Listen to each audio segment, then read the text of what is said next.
여러분, 지난주에 우리가 살펴봤던 말씀은 마태복음 5장 17절에서 7장 11절까지 여러 가지 법들에 대해서, 하나님 나라 백성이 지켜야 하는 여러 가지 법들에 대해서 좀 구체적으로 쭉 말씀해 주셨는데, 그 말씀에 대한 결론으로 황금률에 대한 말씀들 우리가 지난주에 함께 생각했었습니다.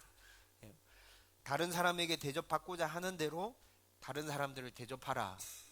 이 말씀에는 황금률이라는 별칭이 붙어 있다 그랬죠. 그리고 이 말씀은 굉장히 간단한 명제인데 구약 성경 전체를 통틀어서 이웃 사랑과 관련해서 가장 정확하면서도 분명하게 요약해 주고 있는 말씀이라고 했습니다. 그리고 이와 비슷하게 가르치고 있는 위대한 성인들이 굉장히 많았어요. 그런데 그 사람들의 가르침은 전부 다 소극적인 의미에서 이웃 사랑에 대해서 말해주고 있었는데, 예수님께서 우리에게 말씀해 주신 이 말씀은 소극적인 의미가 아니라 아주 적극적인 의미의 이웃 사랑에 대해서 말씀해 주고 있었다고 그랬죠.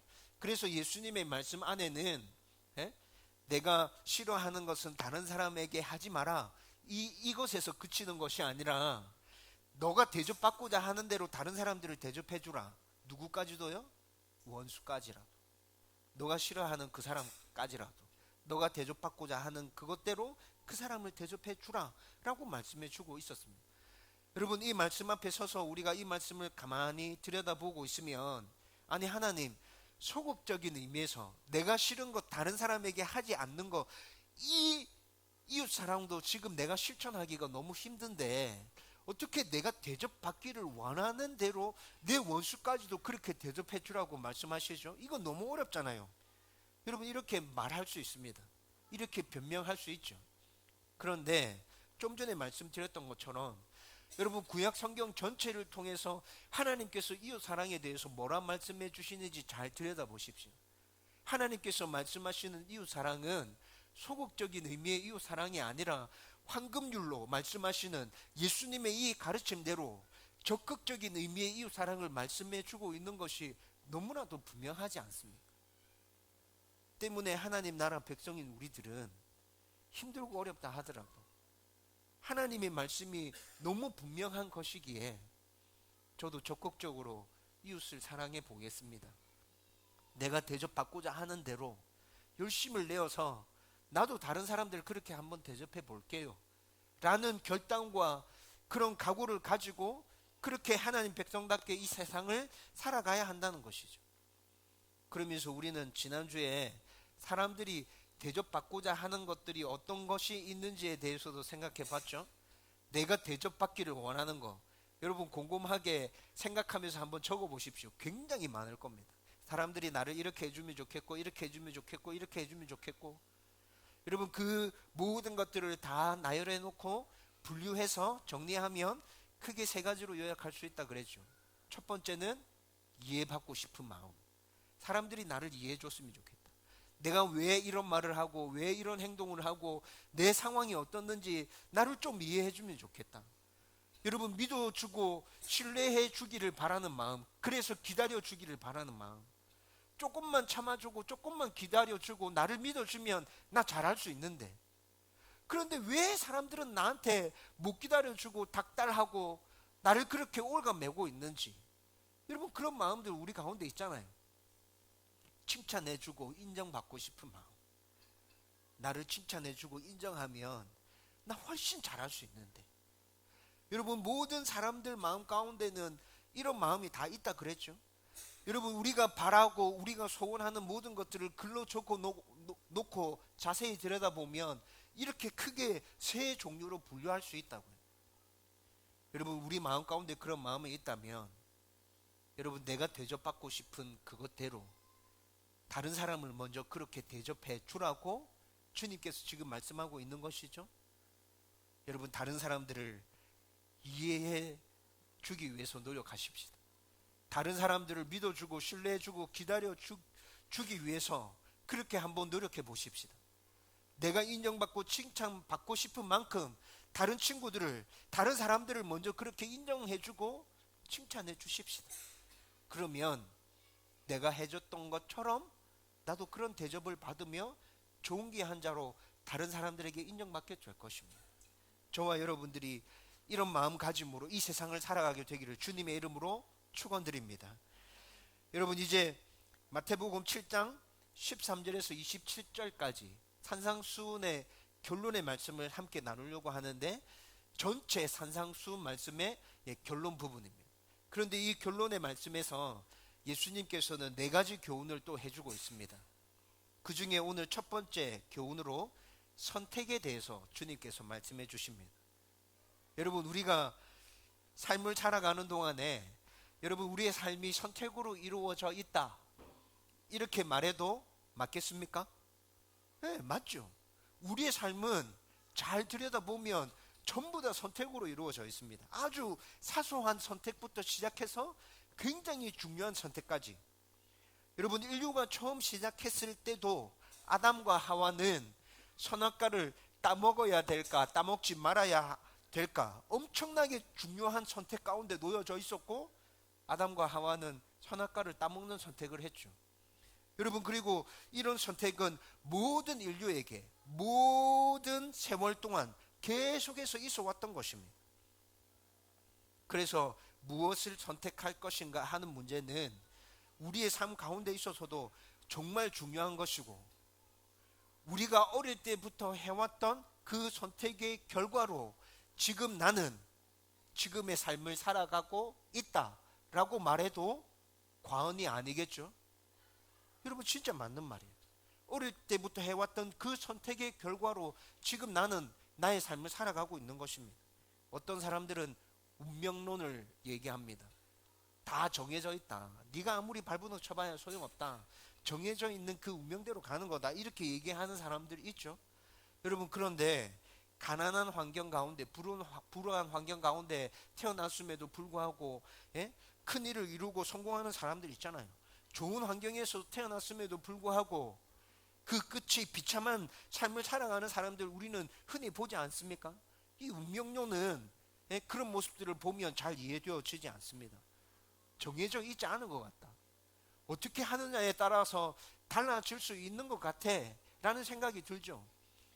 그런데 그 달라진다는 그 명제에 대한 뒷받침으로 선택을 어떻게 하느냐에 따라서 달라질 수 있다라는 것이 오늘 주님께서 우리에게 말씀해 주시고자 하는 아주 중요한 교훈이거든요.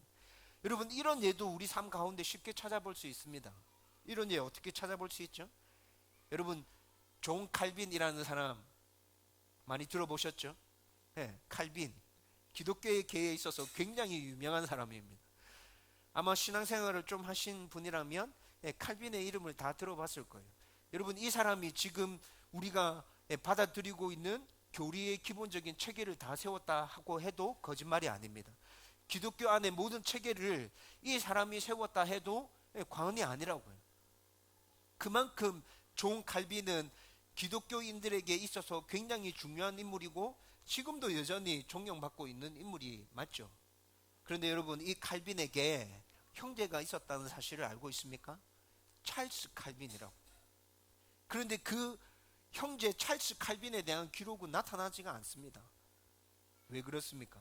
그는 방탕한 생활을 하다가 아주 비참하게 생을 마감하거든요. 여러분, 칼빈 집안의 기록들이 조금 찾아볼 수 있는데, 그 기록들을 찾아보면 여러분, 칼빈의 부모들이 이상한 부모들이 아니었어요. 편애했던 부모들이 아니었어요. 여러분, 똑같은 사랑을 받으면서 존 칼빈과 찰스 칼빈이 자라납니다. 똑같은 교육을 받습니다. 똑같은 환경 가운데서 자라나게 된다고요. 그런데 한 사람은 기독교계에 있어서 엄청나게 존경받는 인물이 되어져 있고, 한 사람은 흔적도 없이 사라져 버리고 있습니다. 왜 그렇습니까? 여러분, 여러 가지 이유가 있겠죠. 여러 가지 이유가 있을 수 있습니다.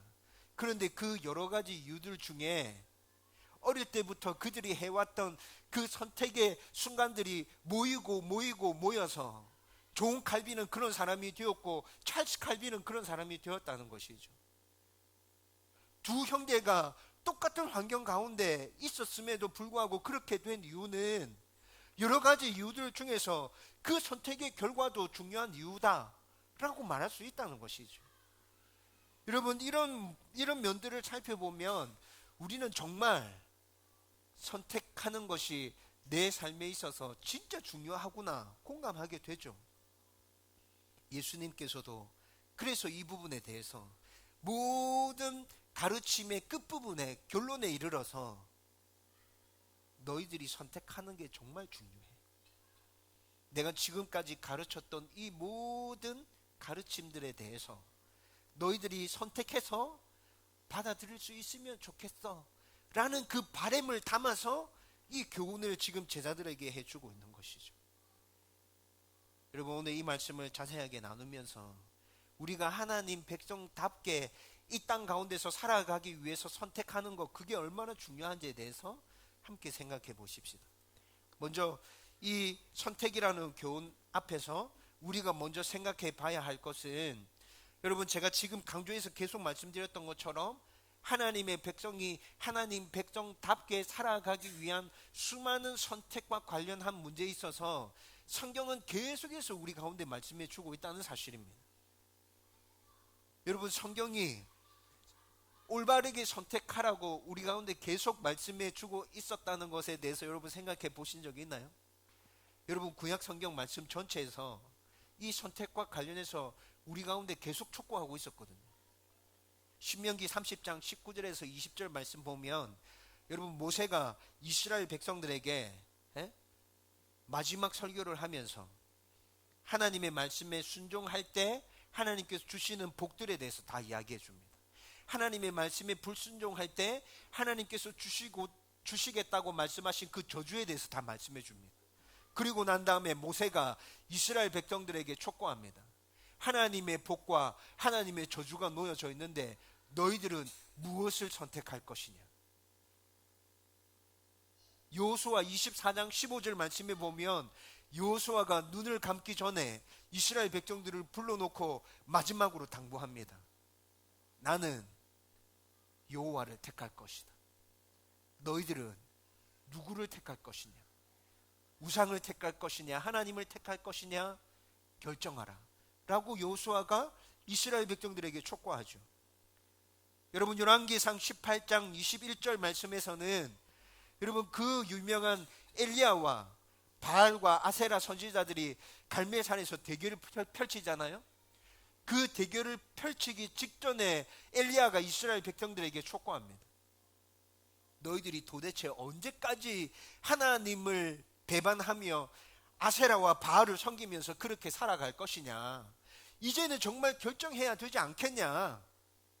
하나님을 섬길 것인지 바알과 아세라를 섬길 것인지 결정하라 라고 촉구하고 난 이후에 그 우상 숭배하는 선지자들과 엘리야가 단판을 벌인다고요. 여러분, 이렇게 성경 곳곳에, 구약 성경 곳곳에 선택하라고, 하나님 백성답게 선택하라고 계속 우리에게 촉구해 주고 있어요. 하나님과 우상 어떤 걸 선택할 것이냐, 하나님과 세상 어떤 걸 선택할 것이냐, 하나님의 말씀에 순종하는 것과 내 방식대로, 내 마음대로, 세상의 방식대로 살아가는 것, 어떤 걸 선택할 것이냐. 선택하라. 여러분, 구약 성경이 계속 이렇게 말씀해 주고 있죠. 그리고 신약으로 넘어와서 하나님 나라 백성들이 이 땅에서 하나님 나라 백성답게 살아가기 위해서 지켜야 하는 그 법들에 대해서 주님께서 쭉 말씀해 주시고 난 다음에 주님께서 하나님 나라 백성들에게 촉구하십니다. 어떤 선택을 할 것이냐. 너희들이 하나님 나라 백성으로서 정말 하나님의 법을 지키면서 이 땅에 살아가기 위해서 그렇게 선택할래? 아니면 그냥 세상 사람처럼 그렇게 살아갈래? 여러분, 마태복음 7장 13절 14절 말씀 다시 같이 한번 읽어보십시다. 다 같이 읽겠습니다. 시작. 좁은 문으로 들어가라. 멸망으로 인도하는 문은 크고 그 길이 넓어 그리로 들어가는 자가 많고 생명으로 인도하는 문은 좁고 길이 협착하여 찾는 자가 적음이라. 아멘.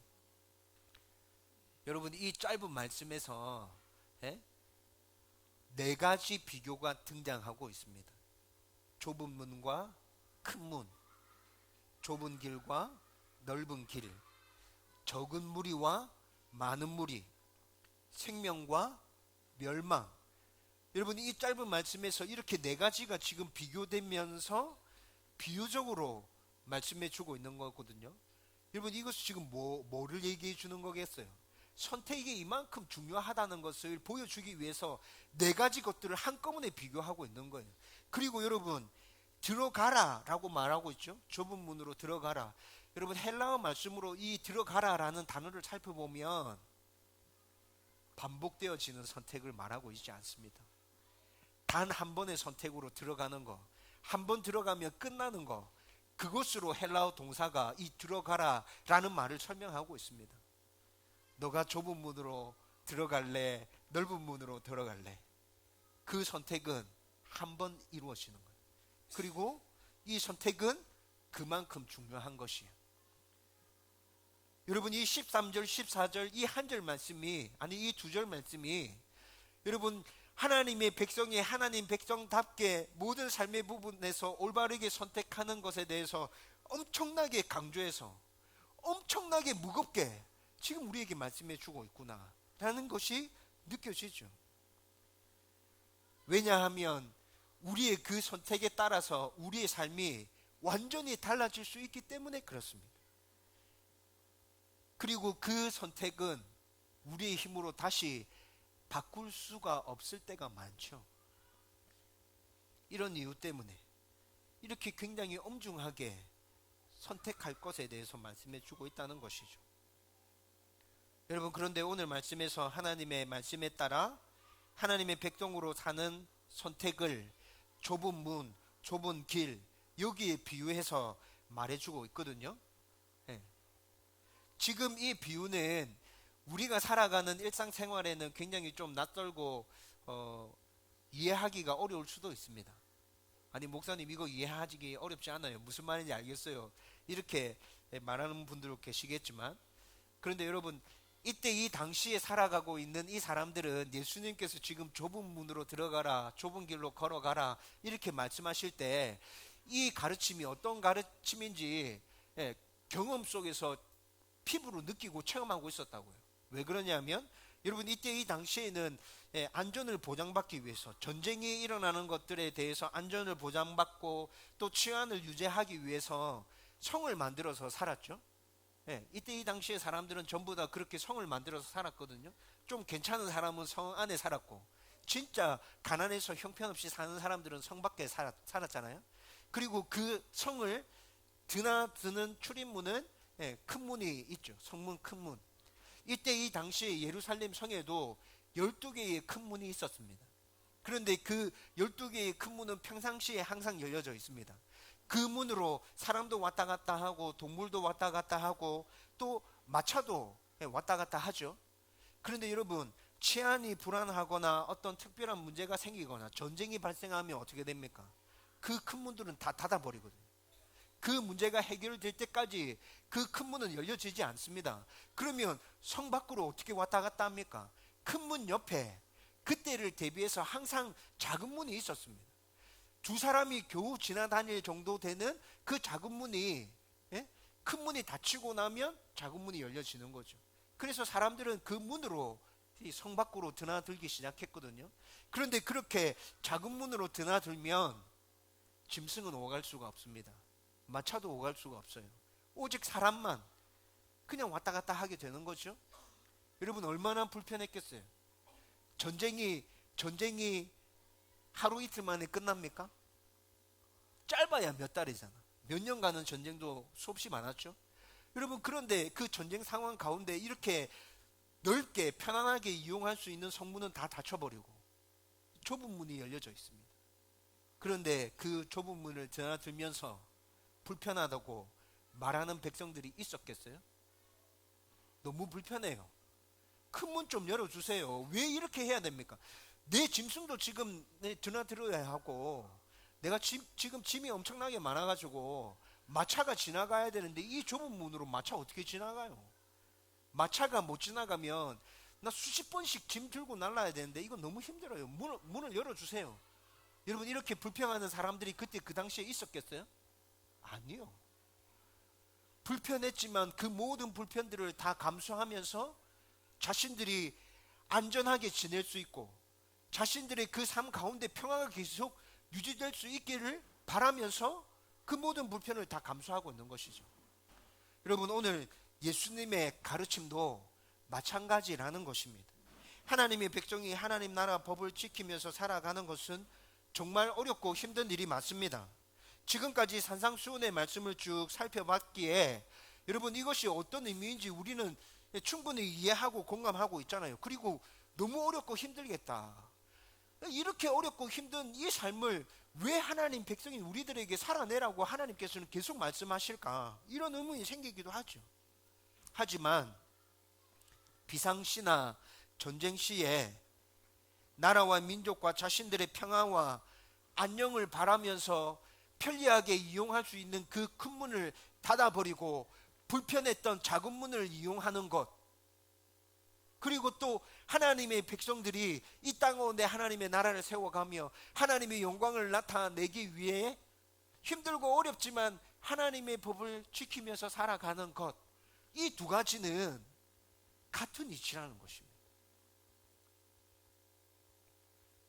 불편을 그렇게 감수하면서 우리가 힘들고 어렵지만 하나님 나라 백종으로서 하나님의 법을 지키면서 살아간다면 결국 우리에게 주어지는 건 뭡니까? 평화와 안녕이라는 것이죠. 지금은 힘들고 어려운 것 같이 보이지만 뒤에 우리에게 주어지는 것은 평화와 안녕. 그래서 여러분, 오늘 말씀에서 좁은 길로 들어가는 사람들, 좁은 길로 걸어가는 사람들 나중에 어떻게 된다고요? 그 길의 끝은 생명이라고 말하고 있습니다. 그 길의 끝은 생명이다. 넓은 문으로 들어가고 넓은 길을 걸어가는 사람들, 그 끝은 뭐라고요? 멸망이라고 말씀하고 있습니다. 여러분, 그런데 오늘 말씀을 이렇게 쭉 들으면서 여러분 또 의문이 하나 생깁니다. 아니, 목사님, 그 전쟁시나 비상사태 때 그때 그 당시에 사람들이 큰 문을 닫아버리고 작은 문을 이용했다는 거 충분히 공감이 되고 이해가 돼요. 무슨 말인지 알겠어요. 그런데 지금 우리 보고 좁은 길로 들어가라면 지금 전쟁 상황이 아니잖아요. 지금 비상사태가 아니잖아요. 근데 왜 우리가 편안하게 갈 수 있는 그 큰 길을 내버려 두고 좁은 길로 들어가야 되죠? 왜 그렇죠? 이렇게 질문하고 싶은 사람이 생길 것 같습니다. 근데 여러분, 외적으로 우리가 바라보고 있는 상황은 평화와 안녕인 것 같아요. 그런데 성경에서 말해주고 있는 우리 내적인 상황, 영적인 상황은 뭐라고 얘기하고 있습니까? 지난주 수요일날 수요 기도회에 잠깐 이 부분에 대해서 얘기했죠. 성경이 뭐라 얘기하고 있죠? 영적 전쟁의 상황이라고 계속해서 말씀해 주고 있지 않습니까? 여러분, 밖으로 보이는 건 아무런 문제 없는 것 같이 보입니다. 그런데 여러분, 영적인 세계로 들어가서 영안을 뜨고 바라보기 시작하면 하나님의 백성들과 이 세상을 장악하려고 하는 사단들이 지금 치열하게 대립하며 싸우고 있는 중입니다. 한 발자국도 물러나지 않기 위해서 팽팽하게 대립하면서 총알과 포탄이 빗발치는 그 전장 한가운데 우리가 서 있는 상황이라고요.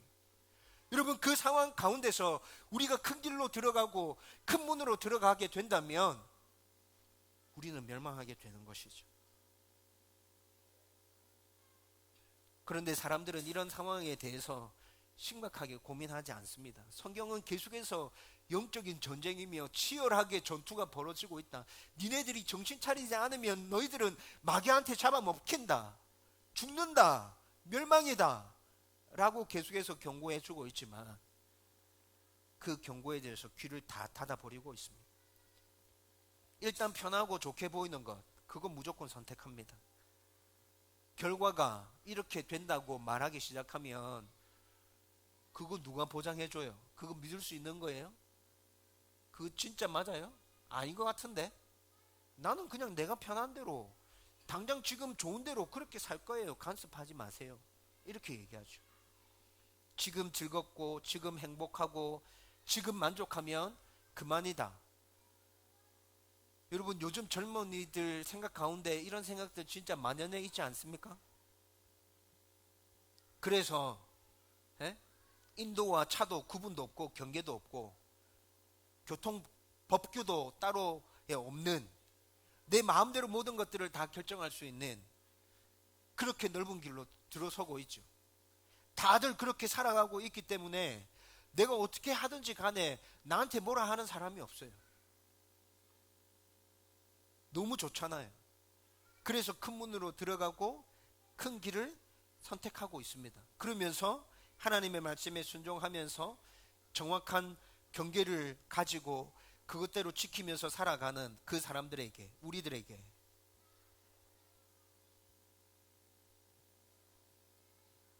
왜 그렇게 편협하냐고, 왜 그렇게 힘들고 어렵게 사냐고, 왜 그렇게 어리석고 멍청하냐고, 왜 너희들만 맞다고 주장하냐고, 왜 예수만이 구원의 길이라고 그렇게 얘기하냐고 아주 증오의 눈빛으로 우리를 바라보면서 소리치고 있죠.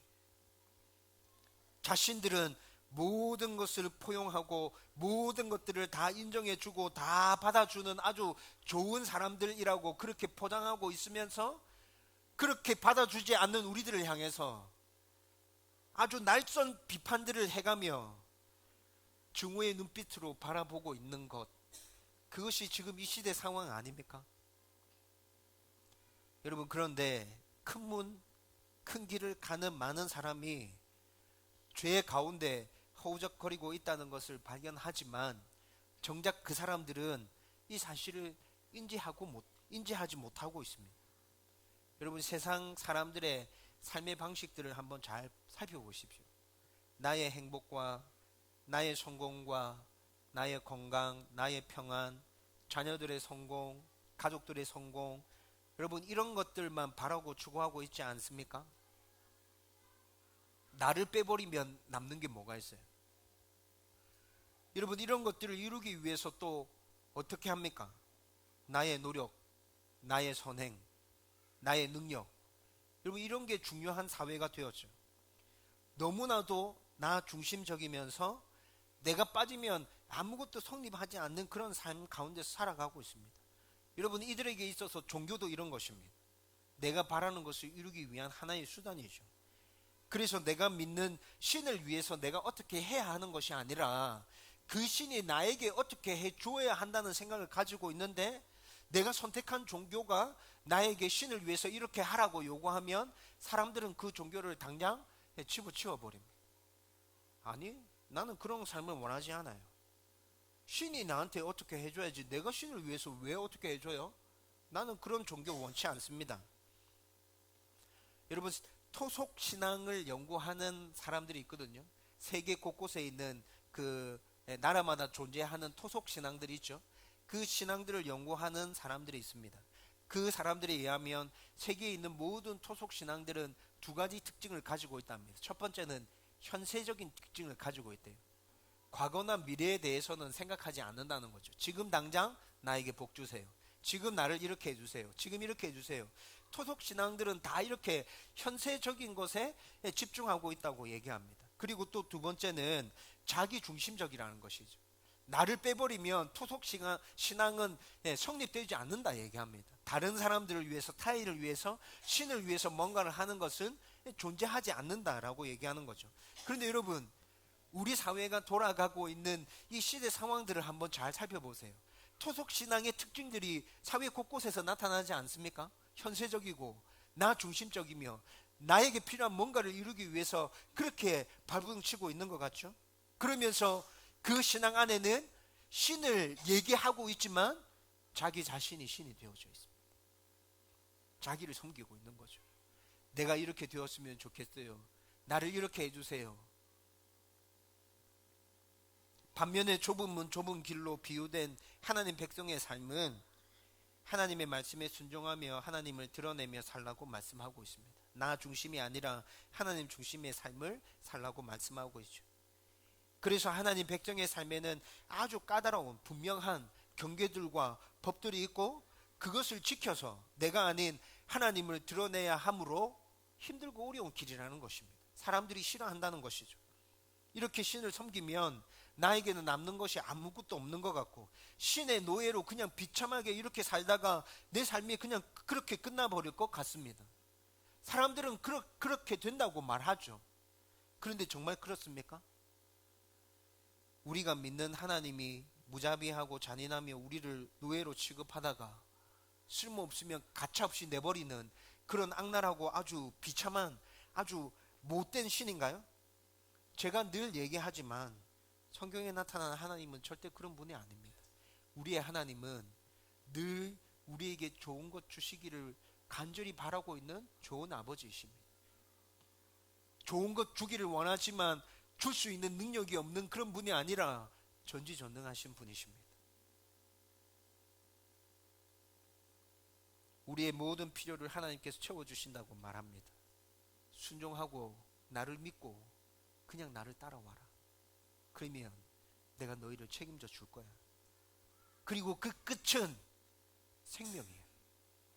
신실하신 하나님, 전지전능하신 하나님, 그 하나님이 보장하는 영원한 생명이라고 성경은 우리에게 계속해서 그렇게 말씀해 주고 있죠. 여러분, 요한복음 말씀 우리가 지난번에 살펴보면서 예수님이 어떤 분이신지에 대해서 생각했는데 요한복음 14장 6절 말씀에서도 그렇게 우리에게 똑같이 오늘 본문과 똑같은 메시지를 전해주고 있거든요. 요한복음 14장 6절 말씀 같이 읽어보십시다. 다 같이 읽겠습니다. 시작. 예수께서 이르시되 내가 곧 길이요 진리요 생명이니 나로 말미암지 않고는 아버지께로 올 자가 없느니라. 아멘. 여러분, 제가 좀 전에 말씀드렸던 것처럼 이 요한복음 14장 6절 말씀 안에도 예수님 그분만이 우리에게 진짜 생명이라는 것에 대해서 명확하게 선언해 주고 있는 말씀이죠. 여러분, 예수님께서 자기를 길이요 진리요 생명이라고 말해 주고 있습니다. 그런데 이 말씀을 영어 성경으로 보면 정관사 더가 다 붙어 있어요. 그 길, 그 진리, 그 생명, 다른 건 있다는 말입니까? 없다는 말입니까? 다른 건 없다는 말이에요. 다른 길은 없고 다른 진리는 없고 다른 생명은 없어요. 예수님 따르는 그 길만이 우리에게 유일한 길이며 생명이 됩니다. 좁은 길, 좁은 문으로 들어가는 그것만이 우리에게 유일한 생명이며 우리를 행복하게 하고 우리에게 복이 되는 길이라고요. 그래서 예수 믿는 사람인 우리, 하나님의 백성인 우리는 선택의 여지가 없습니다. 좁은 문으로 들어가고 좁은 길로 걸어가야 합니다. 그 길이 힘들고 어렵다는 것을 알지만 좋으신 하나님을 믿는 그 믿음으로, 그 신뢰를 바탕으로 해서 첫걸음을 내디뎌야 하는 것이죠. 그렇게 했을 때 하나님께서 우리를 책임져 주시겠다 말씀하고 있지 않습니까? 저와 여러분들이 하나님의 백성으로서 하나님 백성답게 선택하여 좁은 길, 좁은 문, 그 길을 걸어갈 수 있는 주님의 백성들 되기를 주님의 이름으로 축원드립니다. 이제 마지막으로 하나만 더 생각해 보십시다. 여러분, 산상수훈의 말씀을 강의하기 시작하면서 제가 말씀드렸는데 이 말씀은 예수님을 믿고 하나님의 백성 된 자들에게 하나님 백성으로 살아가기 위해서 어떤 법을 지켜야 하는지에 대해서 예수님께서 가르쳐 주시는 거라 그랬죠. 여러분, 이 관점에서 오늘 말씀을 생각해 본다면 예수님을 믿는 사람 중에도 큰 길, 큰 문으로 들어가는 사람이 있다는 것이죠. 그렇죠? 그런 사람들이 있기 때문에 지금 예수님께서 좁은 문으로 들어가고 좁은 길로 걸어가라 라고 말씀해 주고 있는 것 아닌가요? 여러분, 그런데 교회 안에 존재하는 큰 문, 큰 길, 이런 게 어떤 게 있을까요? 봉사와 훈련과 헌금을 피하면서 주일 예배만 드리면서 편하게 신앙생활을 하는 것, 밖에서 생활할 때는 하나님에 대해서 아예 잊어버리고 말씀에 순종하기 위한 몸부림은 전혀 없이 그냥 그렇게 주일과 평일의 삶이 따로 구분되어져 있는 삶을 살아가는 것, 늘 사람들에게 인정받고 칭찬받는 자리에만 있기를 원하고 잘 보이지 않는 곳에서의 헌신은 마다하는 것. 내가 왜 그걸 해야 되죠? 다른 사람 많잖아요. 하나님의 나라와 의에는 관심이 전혀 없고 모든 관심들이 다 나에게 집중되어져 있어서 기도할 때마다 하나님 저에게, 하나님 저에게, 하나님 저에게 이렇게 기도하고 있는 것. 여러분, 이런 모습들이 교회 안에 존재하는 큰 문, 큰 길을 걸어가고 있는 사람들의 모습이죠. 여러분, 그리고 교회 안에 있는 이런 큰 문, 큰 길을 걸어가고자 하는 유혹은 여러분 모든 성도들에게 다 있는 것입니다. 저는 아닌데요. 라고 말하지 마세요. 여러분, 저에게도 이런 유혹이 있습니다. 여러분, 생활이 너무 바쁘고 경제적으로 압박을 받고 있다면 봉사와 훈련과 헌금에 있어서 한 걸음 뒤로 물러나서 좀 편안하게 해보고 싶다는 생각하지 않습니까? 누구나 다 하게 되죠. 사람들이 나의 헌신을 인정해 주지 않을 때, 늘 사람들의 이목이 집중되는 자리에서 나는 뭔가를 하고 있어야 되는데, 그런데 사람들이 나에게 인정해 주고 칭찬해 주지 않을 때 내가 왜 이거 하고 있어? 야, 이거 당장 그만둬야겠구나 라는 생각이 들지 않나요? 하나님의 나라와 그의 의보다는 늘 나의 관심을, 나의 바램을 중점적으로 기도하고 있는 나 자신의 모습을 발견하고 있잖아요.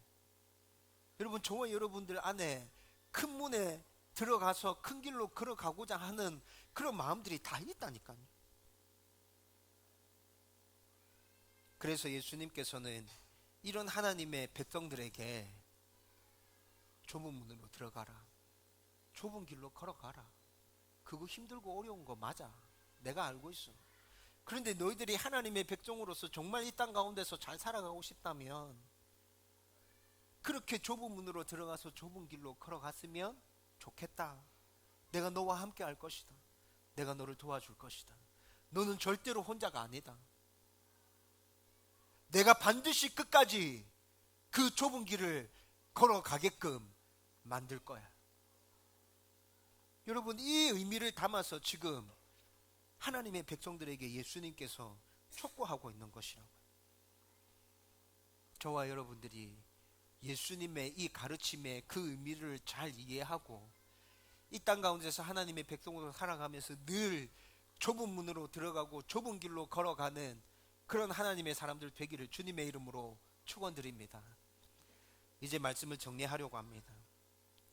여러분, 설교를 첫 부분에서 시작하면서 제가 언급해 드렸습니다. 우리는 지금까지 수많은 선택의 순간을 마주하면서 우리의 삶을 살아왔습니다. 그 선택의 결과로 지금 우리의 삶을 살아가고 있는 것입니다.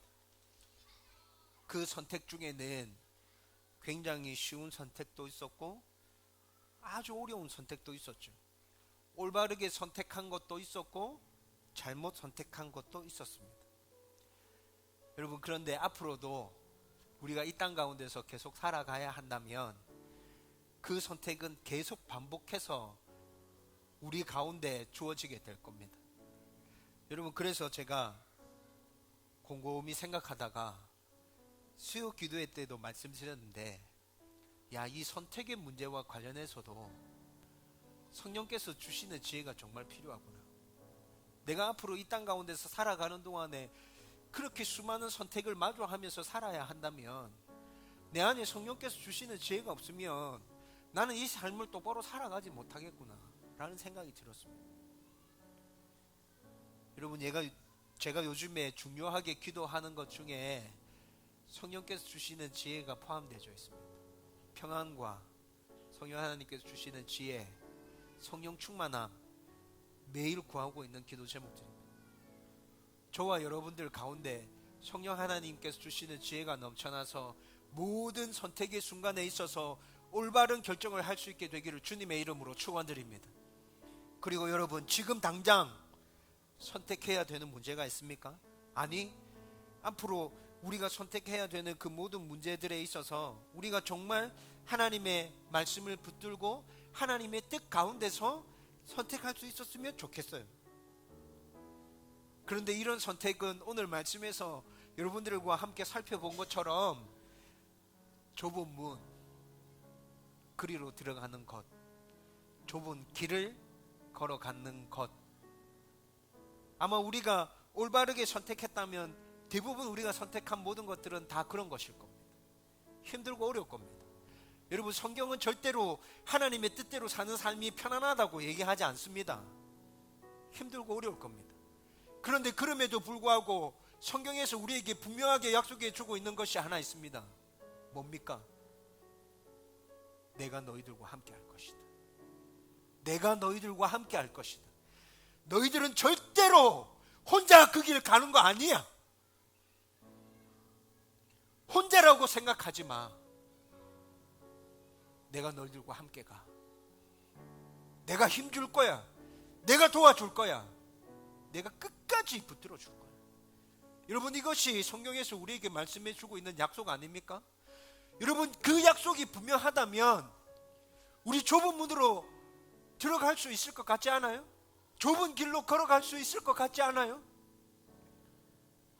여러분, 그렇게 좁은 문, 좁은 길을 선택하는 자들이 하나님의 도우심과 하나님의 은혜와 하나님의 살아계심을 경험하게 될 것입니다. 저와 여러분들의 삶 가운데 그런 은혜가 넘쳐나게 되기를 주님의 이름으로 축원드립니다.